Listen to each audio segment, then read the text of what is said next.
Welcome into NFL Total Access on this Sunday. Amber Theoharis alongside of Colt Wright, James Jones, D'Angelo Hall. They're also on the show today.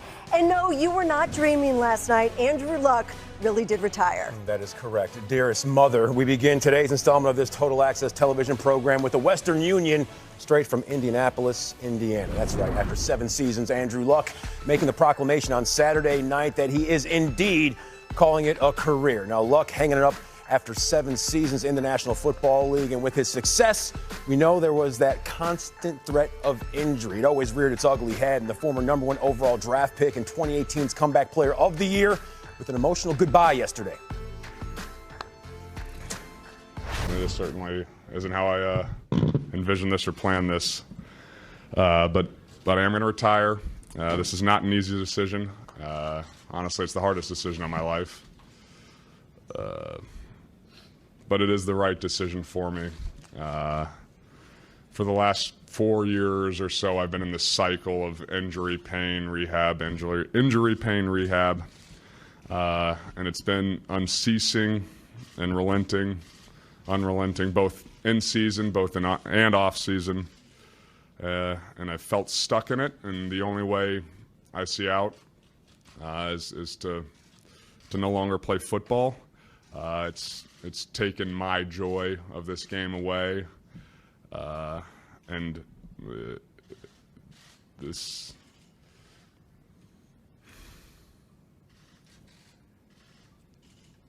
Sorry.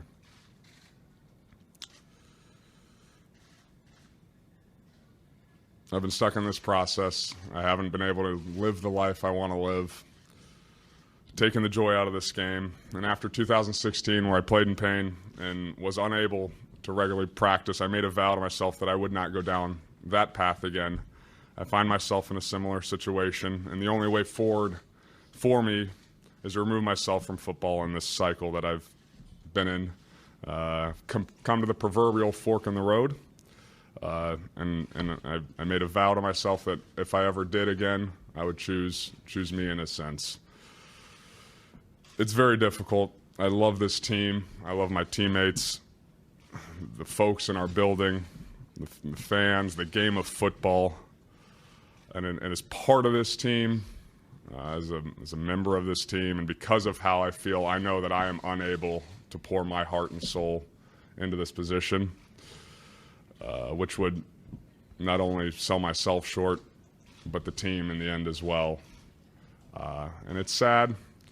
But I also have a lot of clarity in this. It's been a difficult process, but my wife, my family, my friends, Mr. Ballard, Mr. Irsay, the Irsay family, and Frank Reich have been incredibly helpful, supportive, and I'm so grateful for them.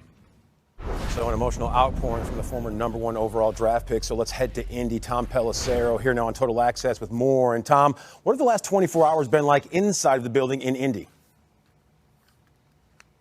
After last night's preseason game, this was a regularly scheduled off day for Colts players. They'll be back in the building tomorrow morning. They will have a team meeting, and then they will get back on the practice field tomorrow afternoon for the first time since Andrew Luck informed them in the post-game locker room and then confirmed to the media that, yes, he is retiring at the age of 29. Now, the Colts coaches and personnel staff have been in the building today. There are some short-term issues that they've got to sort out, including how best to gear this offense toward Jacoby Brissett, as well as who their #2 quarterback is going to be now that Brissett is moving into the starting job. My understanding is the mood, the attitude in the staff meetings today was very positive. You may not get better when your Pro Bowl quarterback walks away in his prime, but they have been living in this vacuum of uncertainty over the past week as what started out as a minor leg injury that nobody believed would cost Luck any time in the regular season morphed into the tipping point that had him openly contemplating going into retirement. Now, the Colts have a clear picture. They are moving forward with Jacoby Brissett, who General Manager Chris Ballard said last night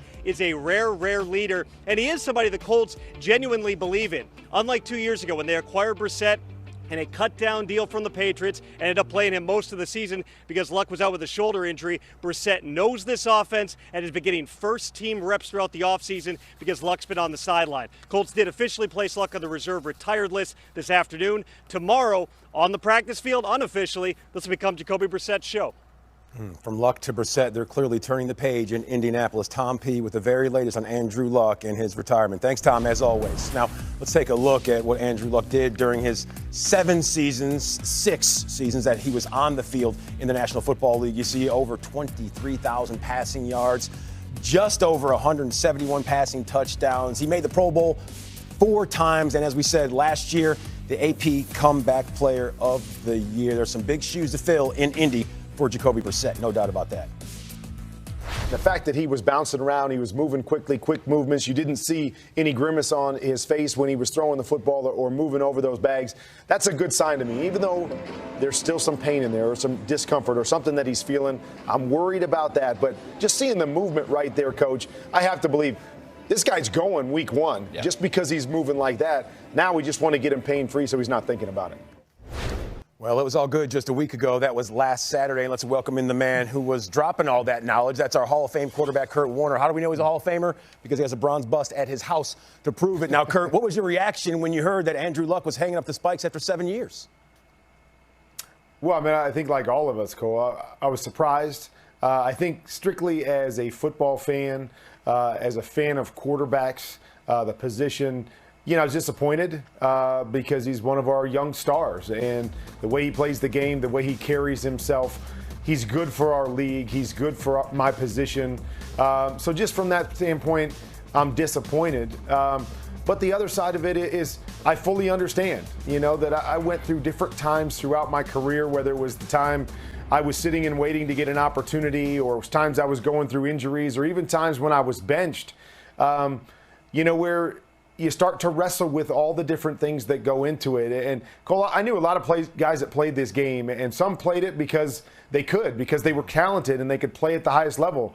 There were others that were motivated by the fame and the money and the things that came with it.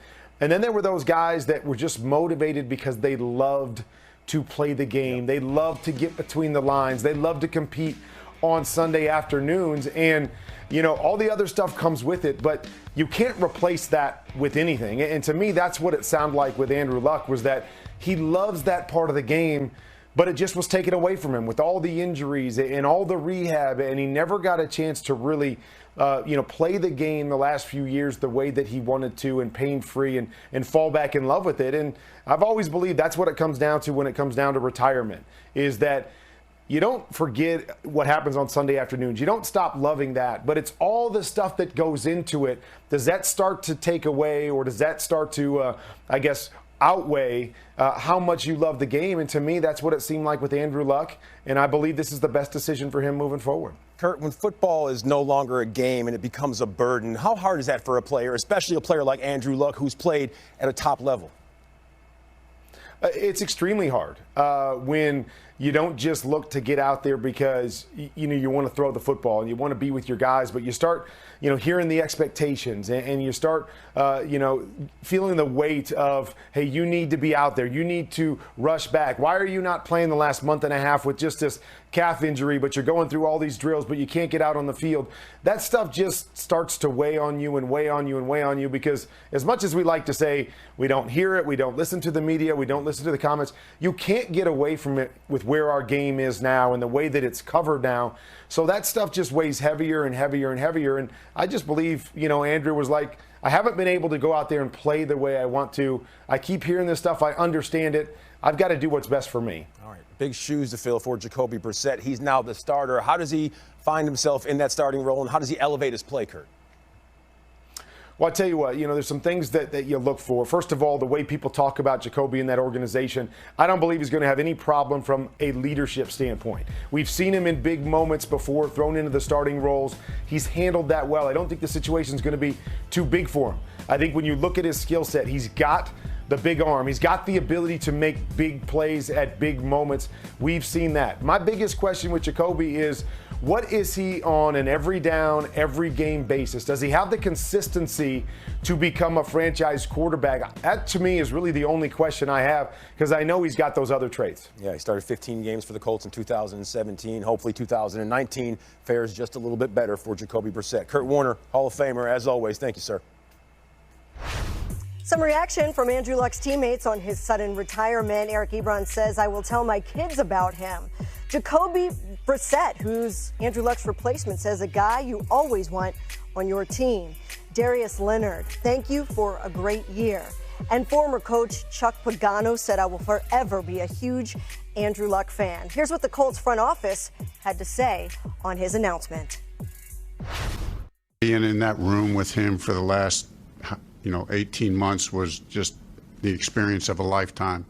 A true competitor in every sense of the word, a great teammate, and just one of the truly unique players to ever put on an NFL uniform, and certainly to wear that horseshoe proud. We wish Andrew only the best, and we thank him for all his efforts that he's done as a Colt, and going forward, we have nothing but gratitude for him going to battle with us. To watch him go through what he went through, the struggle, to overcome the shoulder, to watch the joy on his face last year playing football, to the moment, we've talked about it a few times, the moment in Tennessee, and, both of us got tears running down our face just from what I watched him go through, and then to win the division in Tennessee, or to clinch a playoff berth in Tennessee.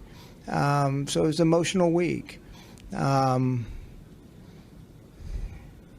Wish him the best.